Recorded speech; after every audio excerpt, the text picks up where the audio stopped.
yaay dafa mel ni gars yi déggaguñ la yaay Fatou maa ngi laa nuyu bu baax noo def. maa ngi ci jàmm merci. ba a ngi ci jàmm aw. maa ngi ci jàmm. waaw maa ngi ci jàmm alhamdulilah. yaay Fatou Sarr professeur d'université en santé et développement durable fële ca États-Unis yaa ngi nekk ci état bu ñoo wax Louisiane. waaw maa ngi Louisiane. yaay Fatou yaa ngi Louisiane mais terewul yaa ngi américaine nga mais yaa ngi nekk sénégalaise ci fa dëkk bi nga jóge di suivre Sénégal bu baax ci ñeenti at yi ci juróomi at yi ci lu ko jiitu ak fi ñu toll nii jamono bii tey en tant que sénégalaise d'abord laata ñuy dugg ci sa domaine et tout en tant que sénégalaise nan nga gisee Sénégal tey. ni ma gisee Sénégal mooy que ne rek ne on est en phase de transformation et que li ma gisee mooy que ne nous tous en tant que Sénégalais dañu war a jàppale les gens qui sont au pouvoir. Sans que pour autant ñu essayer di leen teqatal. loolu moom c'est pas patriotique du tout. On peut donner ses avis mais quand il s'agit de protéger le pays. Que tout le monde doit s'y mettre. Que nga ànd ak ñoom que nga bañ a ànd ak ñoom tu dois les appuyer parce que c'est pour l'avenir du pays c'est pour la marche du pays. Donc loolu laa ko gisee wax ji bari na et tout et je pense que ne il faut que les gens apprennent peut-être à diminuer wax ju bari ji xuloo beeg affaire yooyu et que les gens se mettent au travail. So man noonu laa gisee en fait il faut que les gens se mettent au travail que ñu jàppale leen. ku nekk loo mën ci sa côté nga def ko ci même su fekkente ne bokkuloo ci gouvernement bi c'est pas la fin du monde.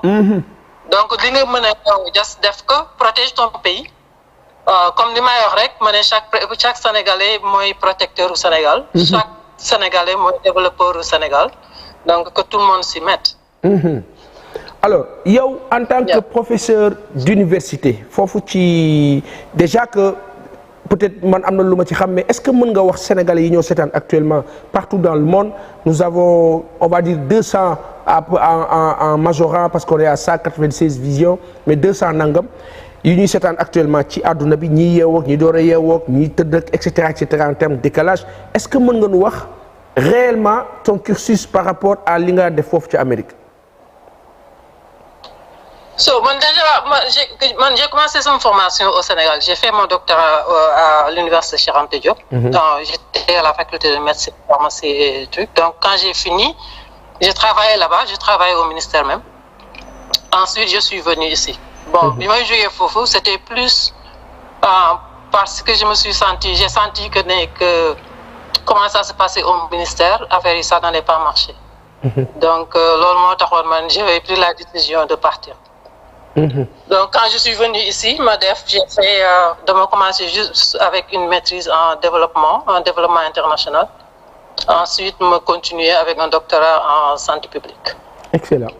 Santé publique souvent les gens ne font pas la différence sooy waxu santé mais ci santé bi dafa am benn domaine ba nga xam ne c'est le système de soins de santé le système de soins médicaux.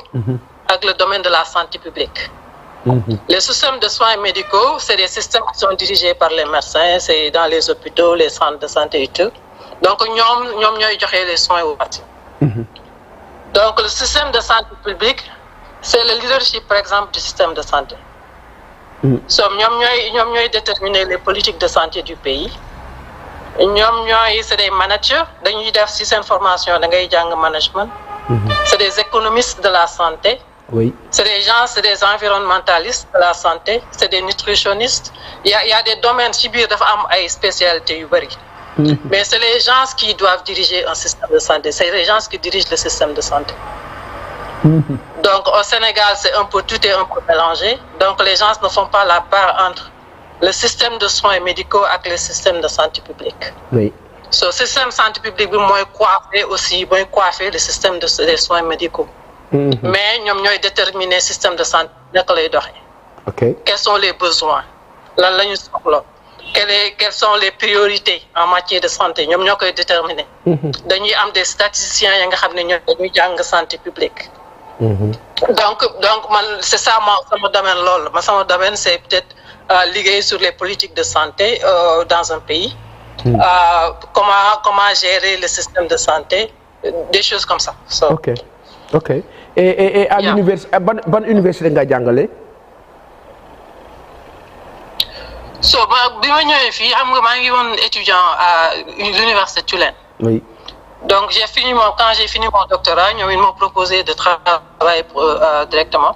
Donc j'ai enseigné à l'université de Tulane.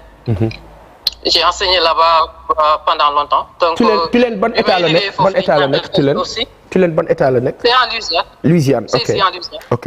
Mi ngi Louisiane, New Orleans. Ok. Donc en même temps que may jàngale foofu xam nga ñoom soo jàngalee mois yi ngay jàngale c'est 9 mois ngay jàngale. léegi ci vacances yi y a 3 mois yi nga xam ne da ngay dem mission dans un pays benn pays à l'extérieur wala nga jàngale fii des cours d'été. Donc ci vacances yi noonu man dama doon voyager dem ay Éthiopie wala dem ay Congo. di joxe foofu ay cours wala di dem foofu di leen développer le curriculum pour seen université yi noonu. Donc c'est ça que je faisais là-bas. Machallah. Ensuite après j'ai enseigné à 2 autres universités, benn université d'État ak beneen université nga xam ne j'ai enseigné là-bas aussi la santé publique. Donc loolu laay def.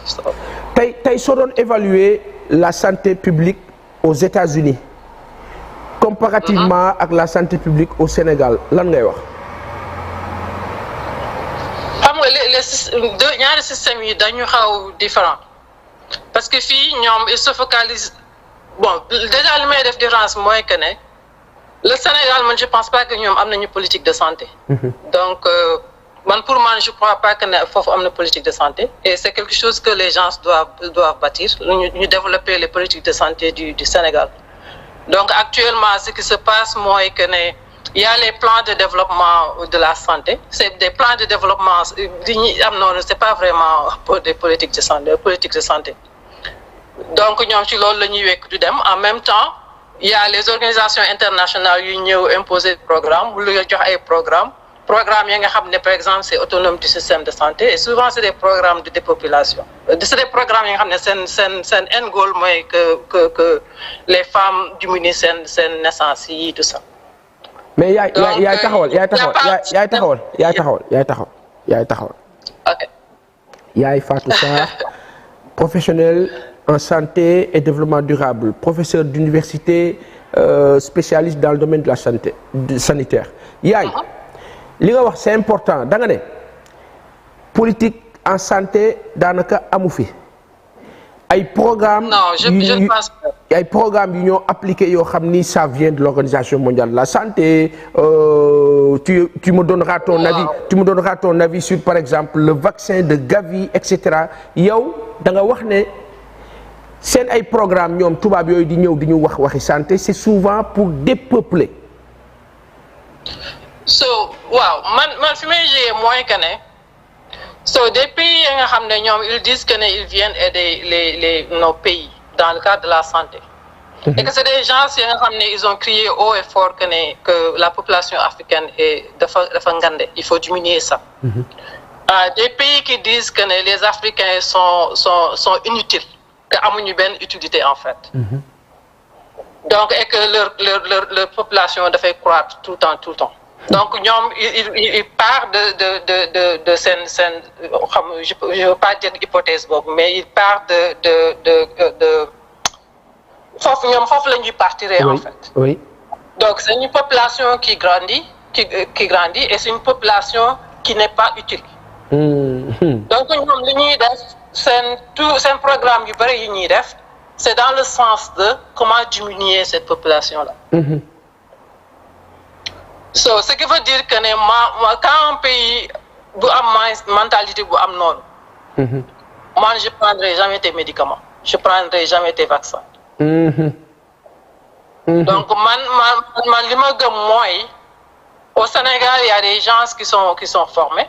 Même s'il y a pas des gens qui sont bien formés pour pouvoir dugg ci cadre vaccin yi bu baax. Mën nañu jël un groupe de 10-20 jeunes. ñu yóbbu leen ñu dem jàngi biomedical engineering whatever. li ñu war jàng ñu jàng dans les 5 ans ñu former leen ba mu baax ñu ñibbisi on les met dans des conditions ba nga xam ne ñoom ils peuvent travailler ñu wutal leen des partenaires yi nga xam ne c'est eux-mêmes qui développent les vaccins. Exact. Les vaccins yu ñu soxla. et non doivent être. et non ñu leen di jox et non ñu leen di jox prototype ñu koy reproduire. Non.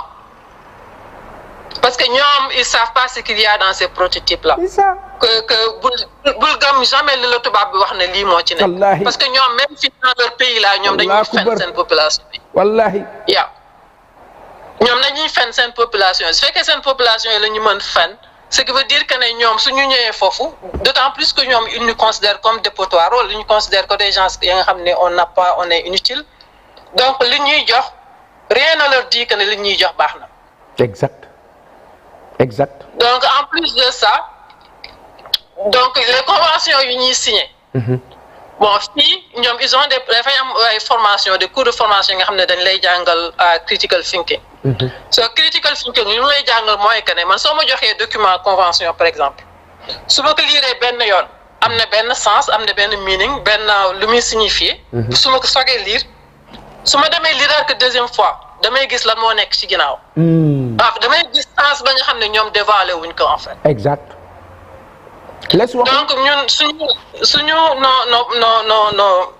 suñu leadership en santé il faut que ñu am cette capacité de lire les conventions là correctement. Yep. de lire documents yi ñu leen di jox ñu koy lire correctement et puis ñu xam comprendre bu baax le pourquoi de ces financements là lan moo nekk derrière. Yes. lii la. oui.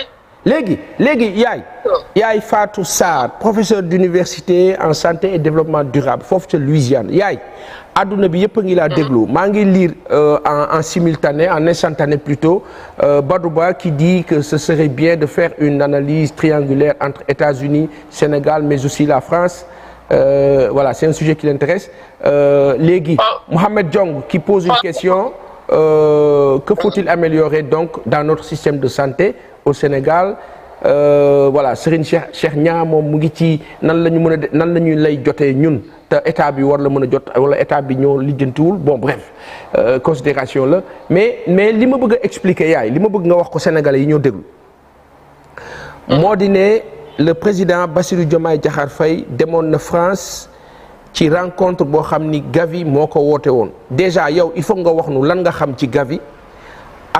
Est-ce que vaccin boobu ñu ñuy jéem a buux baaxoon na ak ban observation nga am ci coronavirus nan nga ko dundee foofu ci États-Unis ak ban xalaat nga ci am ak ban gis-gis ak ban xam-xam. so man li may kii mooy li ma mën a wax mooy que ne comme xaw ma vaccin yi la moo ci nekk exactement. En fait je peux pas dire est-ce que baax na wala baaxul mais man j'ai pas confiance en eux awma confiance ci ñoom en fait. lu tax amoo confiance ci ñoom. non confiance parce que dama leen di dégg ñuy wax par rapport ak Afrique. seen position ak Afrique moo tax j'ai pas confiance à dara programme bi ñu yóbbu pas confiance en ça. am na seen document yi nga xam ne su ma ko lire man je peux voir lan moo nekk derrière je peux voir ce qu'il y a idée bi nekk derrière noonu. Donc parfois peut-être c'est des produits qu'ils ont développés qu'ils peuvent pas écouler ici aux États-Unis produit bi am na défaut léegi ñoom il faut ñu dem def ko yóbbu ko Afrique les gens là utiliser ko. Mais c'est grave. Donc il y a benn moment je te parlais de médicaments là opioïdes. Oui. Bi ñu utilisé dans le ci traitement cancer. C'est pour peut-être wàññi les douleurs là. Opioïdes fii dafa dévaster des familles américaines. Famille mais c'était plus la population blanche. Dañu dem ba wax ko di ko wooyee épidémie de l'opioïde. Actuellement la population blanche ou noire? Blanche surtout okay. La population blanche. Ok. waaw donc ñoom la dévasté le plus donc ba ñu commencé def ay programme pour combattre ça daf leen doon yàq complètement dañuy nekk ay drogué di dox ci mbedd bi di daanu des trucs comme ça. Ok. Donc le médicament là c'est actuellement utilisé au Sénégal. Ah bon? Dans le cadre du traitement du cancer. loolu sunu médecins yi xam nañ ko. Bon, je sais pas ndax xam nañu que ne amoon na une épidémie ici par rapport à ce médicament-là je sais pas ndax xam nañ ko ou pas. mais médicament boo xam ni baaxul foofu ca États-Unis mu faat ay nit yu bari ñu kaa utiliser fii. Yeah. C'était une épidémie ici ñoom dañ ko doon wax épidémie de l'opioïde donc ñoom médicament boobu su fekkee dañ ko defar ba pare et que mënuñu ko écouler fii dañuy essayer écouler ko ci yeneen pays yi noonu. Et l'Afrique mooy le terrain le plus propice parce que les gens ne recherchent pas soo jotee produit yow da ngay def recherche nga xool produit boobu est-ce que dañ ko tere ci benn pays est-ce que tere wuñ ko yenn pays lan moo ci nekk quelles sont les conséquences dit suñ koy consommer il faut que ñun suñ personnel de santé yi ñu commencer di def su ne ni les produits ñoom ñu def recherche sur ces produits là. C'est incroyable mais léegi tey yaay Fatou yaay li nga ma expliquer nii yëpp est-ce que mën nga ma wax coronavirus ban avis nga ci am ensuite vaccin bi ñuy wax ni Gavi wax nga ma ne que wóolu leen et cetera tey jii nii soo doon conseil président de la République Bassirou Diomaye Diakhar Faye ci domaine boobu lan nga kaa wax. xam nga ak Covid ak vaccin bi li ñuy def fii rek moom la ñuy def ci yeneen pays yi. so c'est des gens nga xam ne they don't care ak la vie. they don't care dëgg la. ñoom l'intérêt c'est le capitalisme ñoom ils veulent de l'argent loolu moo leen intéressé en fait. La vie des personnes c'est pas le problème. Yes. Donc ñun noonu la ñu différencier ak ñoom ñun dañu fonk la vie humaine. ñoom c'est pas le problème. suñu si am xaalis c'est pas le problème. Donc ñoom li ñuy def mooy par exemple ma jox la exemple soo demee ci supermarché di jënd lekk. Donc ñoom duñu tere ñiy defar lekk yi duñu leen tere par exemple ñu def ci ay produits chimiques yu bon wala dara. Mais dañ leen di wax que ne bépp produit bu nekk ci lekk bi da nga koy lister dafay nekk ci étiquette produit bi noonu aliment bi.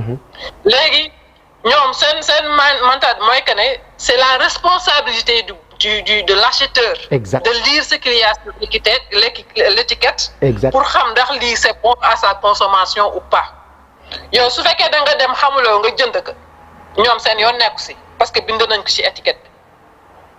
C'est incroyable. C'est cette mentalité xam nga loolu du mentalité sénégalaise. parce que ñun parce que fii suñu hypermarché yi boo duggee peut-être man mës naa ànd ak sama doom hypermarché ñu dugg. ma jël produit man mi supposé xam lan moo ne ci produit bi ma jël ko. Ma fille a pris le produit, elle a lu. C'est elle qui me dit non papa ne prends pas bul ko jël. ma ne ko lan la. mu déta c'est-à-dire daf ma wax loo xam dama yéem ma ne ko comment tu nan nga def ba xam ko mu ne mais t'as pas lu parce que peut-être. parce que parfois problème culturel la voilà wala doo ko tal wala et cetera alors que te loolu imaginez ñaata sénégalais ñooy consommer lu baaxul 24 heures sur 24 day by day te voilà mu ngi noo lor quoi. waaw même ici au Sénégal il y a des Sénégalais qui vivent ici dañuy dem ci supermarché ils lisent pas les étiquettes donc ñoom dañuy consommer rek ils consomment. alors que normalement yow miy defar produit bi yaa war a éviter def ci loolu. non loolu loi bi waxul loolu loi bi daf leen wax que ne lépp lu ngeen def ci produit bi na nekk ci étiquette bi donc c'est la responsabilité de l'acheteur de lire ce qu'il y a sur l'étiquette.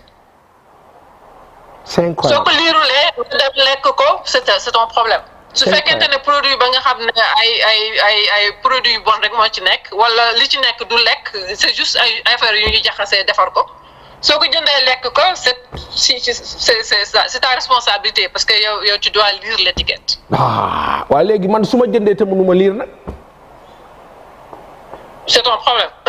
Voilà. Donc pour ñoom tout le monde est éduqué ici donc ñoom dans le truc ñëpp dem nañu école. donc c'est important gars yi dégg ngeen ko yaay Fatou Sarr nee na c'est important bu ñu duggee ci hypermarché yi produits yi ñu kaa lire et cetera il y a quelqu'un dans les commentaires. Mac Verlem ah defe naa voilà mooy waa Verlem ñoom ñi nekk Amérique di ñu seetaan xam nañ li nga wax ci wàllu produit boobu nga doon wax médicament bu bon boobu bi gars yi di utiliser ci cancer bi opioïde noonu nga opioïde wala opioïde. opioïde donc Macodou Sall moom la ñuy signifier nii ci commentaire yi et nee na c'était une épidémie grave. Alors, il y a d'autres compatriotes qui réagissent. YouTube, soo ko sachet ci YouTube bi tu vas voir da ngay gis les nit yi ñuy dox di daanu ci bedd bi noonu.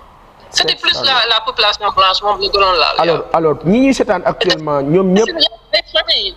ñii seetaan ñoom ñëpp Babacar Ba Mohamed Diong Badou Ba Barka Saliou ñoom ñëpp ak Serigne Cheikh Niang voilà tout le monde est sur la même ligne que bi nga nekk. alors li ma bëgg a laaj la aussi Dieyna ba si idem li ma la bëgg a laaj aussi moo di ne tey wax nga ne amuñu politique sanitaire tey soo doon conseiller président de la République ci wàllu santé par rapport à cette politique fan la war a tàmbalee ak ci lan la war a tegu. Moi, je me dis qu'il y a une période de 5 ans à utiliser pour défaire le système de santé. Ok. Donc, moi, je me dis qu'on ne peut pas, sans qu'on ait au moins quelque chose qui marche. Mais moi, je me conseiller président, moi, que nous avons un bureau, ils travaillent que défaire le système, les politiques de santé. Président, moi, que nous avons un bureau, ils travaillent que les ressources humaines aussi, nous des ressources humaines de qualité. Oui. Nous avons conseil moins que nous des jeunes. Il y a peut-être nous sommes parés médecine ou des jeunes qui ont paré dans bac et truc. Nous pour chaque domaine de la santé publique, nous envoyons 20. Dans le cadre des coopérations bilatérales, nous envoyons pour chaque domaine de la santé publique, nous envoyons 20 à 30. Dans les pays là, nous formons en 2 ans, nous devons.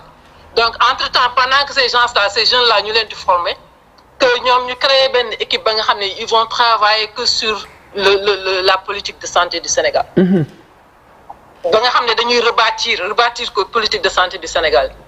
Donc, je regardais, par exemple, le ministère de la Santé, il y a trop de directions. Ah. Direction, il y a en Genoual. Ok. Il y a trop de directions. Il y a des directions qui sont combinées, peut-être 8-9 directions. Donc, direction, il y a un personnel spécifique pour recruter peut-être qui est disponible, qui est mené. Mais il y a une position spécifique qui est dans les directions. Donc, direction, j'ai travaillé dessus. J'ai fait la recherche, j'ai travaillé dessus. Oui. Direction, position spécifique, c'est le Sénégal. Année bi moi le moment que nous jël des jeunes envoyer les ñu dem outils compétences yoyu dellu ci wat. OK. Donc suñu amé 8-9 directions yi nga xamné am nañu personnel personnel bu adéquat. Lolu rek personnel bu adéquat bobu da fay permettre que da fay changer complètement le système de santé. Donc tous ces problèmes de accueil bi so démé ci hôpital bi accueil bi di truc yoy yep c'est des problèmes de formation. Donc mo am des politiques de ressources humaines yi nga xamné c'est le ministère même mo koy gérer. Le personnel de santé du ministère de la santé mo am des départements de ressources humaines ba nga xamné mom moy toppatoo formation personnel bi suñu recruter personnel par exemple les 6 premiers mois dafay nekk une période d'orientation ba nga xam ne dañ leen di former di leen orienter di leen wax nan la ñuy accueillir patient bi nan la ñuy defee ba nga xam ne que ne ñoom le système les histoires de contamination tout ça là yooyu yëpp dañ koy inculquer le respect du malade tout ça là premiers 6 mois yi dañ leen di préparer à être un professionnel de la santé. Avant ñu leen di bàyyi ak population bi non. Mais yaay tu ne penses pas que li nga wax ni tey un professionnel de santé comme yow bu nekk Sénégal su toogoon à ma place yaakaaroon ni dina la tontu ne la non madame tout ce que vous êtes en train de dire nous l'avons ici yaakaaruloo loolu. Non je fais toujours chaque fois damay def recherche ci système de santé Sénégal. OK. Chaque fois damay xool système de santé Sénégal dama koy xool même tey. J'ai regardé les directions qui étaient là-bas, oui. Donc je regarde ça tout le temps. Je suis ça tout le temps. Excellent, excellent. Et donc aujourd'hui, comme politique sanitaire amu fi, amna ñu nekk ci commentaire yi kilifa yu bëri ñoom Mansour Diagne ak bu Tokyo ñoom Mayombe ñoom Serigne Cheikh Niang ñoom Mor Khoule Ibrahima Bey ñoom ñëpp nee nañu est-ce que yow mënuloo ñëw Sénégal Mohamed Diong ak ña ca des. non man j'ai aucun problème ma nekk fii ma nekk Sénégal man j'ai aucun problème pour aider le pays là. Même développer documents yi tout ça là j'ai aucun problème parce que j'ai fait ça pour d'autres gens ici ya nga xam ne que ne en fait parfois j'ai fait ça de façon volontaire. Mais c'est juste aussi pour que les gens sachent que ne on n'a pas de politique de santé en fait. Waaw. So il y a un truc vieux qui est là ba nga xam ne moom la ñuy reconduire chaque fois.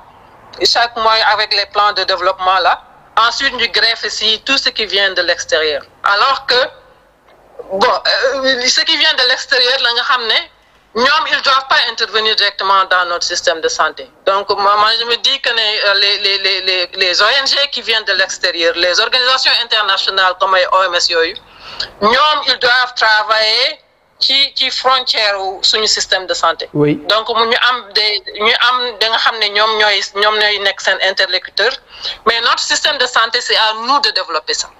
Il y a des compétences qu'on n'a pas ñu dem uti ko mais c'est à nous de développer notre système de santé.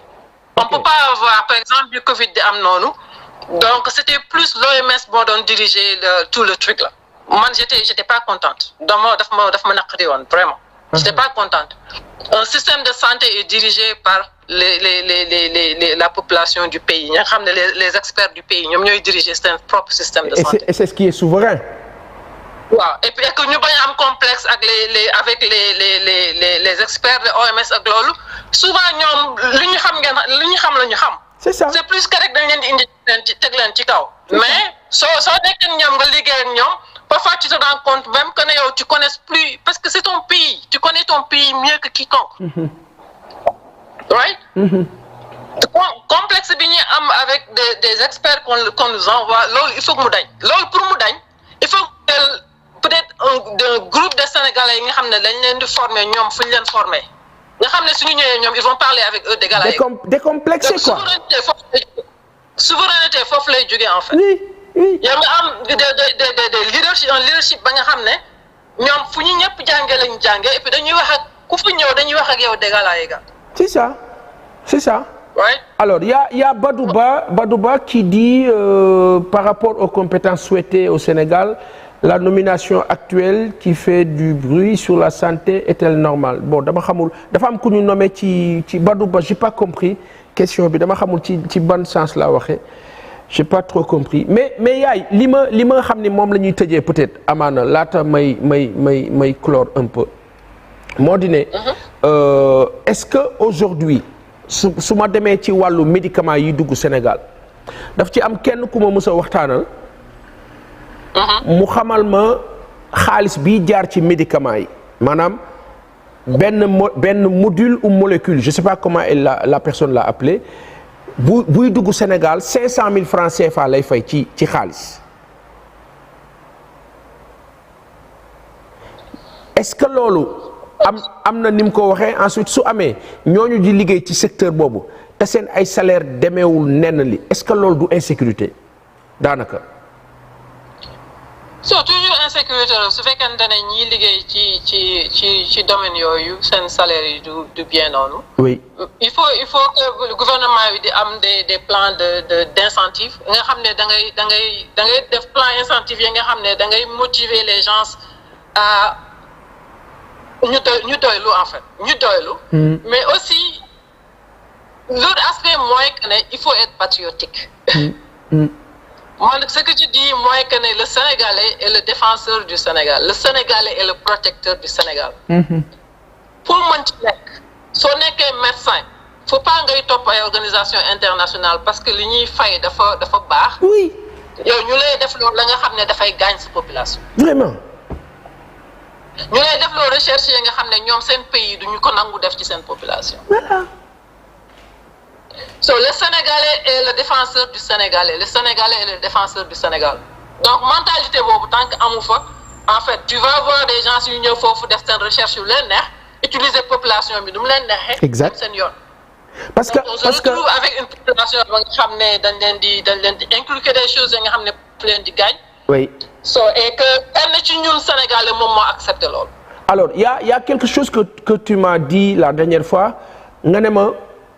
Étranger warul am accès ci sa population lu taxoon nga wax ko. waaw man c'est ça mon gros problème que une personne étrangère mu ñëw Sénégal mën am accès aux Sénégalais loolu c'est pas normal que nga nekk en recherche quelqu'un qui fait la recherche nga jóge ci beneen pays ñëw Sénégal am accès à des Sénégalais di def recherche ak ñoom c'est pas normal. oui. fii États-Unis nga ñëw yow mën nga nekk étranger ñëw fii bëgg a def recherche c'est pas possible mënoo ko. c'est ça. Les Sénégalais doivent être protégés. dafay am toujours la nga xam ne benn organisation ba nga xam ne mooy nekk ci diggante ñoom ak étranger buy ñëw pour def du n'importe quoi. fii par exemple ils ont benn organisation bi ñu tudd RRP ba nga xam ne ñoom ñooy xool tout ce qui est recherche sur le sujet humain ñoom noonu lañ koy waxee recherche sur le sujet humain.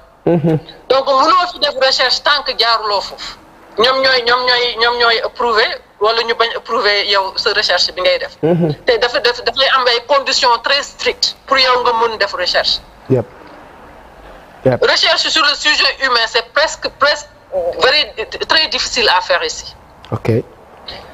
dans nos pays nag ñoom foofu la ñuy ñëw pour tester comme c'est difficile dans leur pays ñoom si suñu pays la ñuy ñëw pour tester seen médicaments yi wala pour tester lu la neex dañuy ñëw def lu la neex moo tax Dieynaba si dans les commentaires elle dit que loolu moo tax ils partent dans les villages ñuy dem ci villages yi voilà ñi nga xam ne xamuñu li xew dugg seen biir.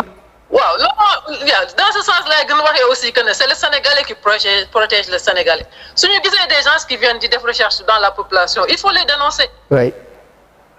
Et nos gouvernants aussi ne doivent pas accepter ça parfois ñoom dañuy jaar ci ay institutions yi nga xam ne ñu ngi foofu Sénégal peut dañuy jaar ci ay institut Pasteur wala des choses comme ça foofu la ñuy jaar pour def ay recherche. Moi récemment j'ai vu ay professeurs université Tulane yu ma tasee ñu ne ma dañ ma laaj fan nga tu es d'où en Afrique man leen je suis sénégalaise ñu ne ma on vient juste de rentrer on travaille avec Pasteur après ñu may xaw expliquer la ñuy liggéey ak Pasteur la. Pasteur boobu nag parfois ñoom dañuy jaar ci ay instituts comme Pasteur ce qui veut dire que ne Pasteur su fekkee c'est une institution sénégalaise tout ce qu'ils font le gouvernement doit être au courant. waaw. Le gouvernement doit être au courant de tout ce qu'ils font et la meilleure façon de faire ça. est que les Sénégalais qui travaillent là-bas que ñoom qu'ils soient des salariés du gouvernement sénégalais. et que ñoom ñu am droit de regard dans tout ce que Pasteur fait et que le gouvernement am droit de regard dans tout ce que Pasteur fait. su fekkee am droit de regard boobu ils doivent pas permettre à Pasteur mu construire des vaccins pour destinés à la population sénégalaise. quand même. si le gouvernement n'a pas de mu am xool mun surveiller mun xool lan la Pasteur di def le financement de Pasteur où est-ce que ça vient. Les conventions qu'ils signent pour ñëw liggéey au Sénégal il faut que le gouvernement puisse vérifier ça.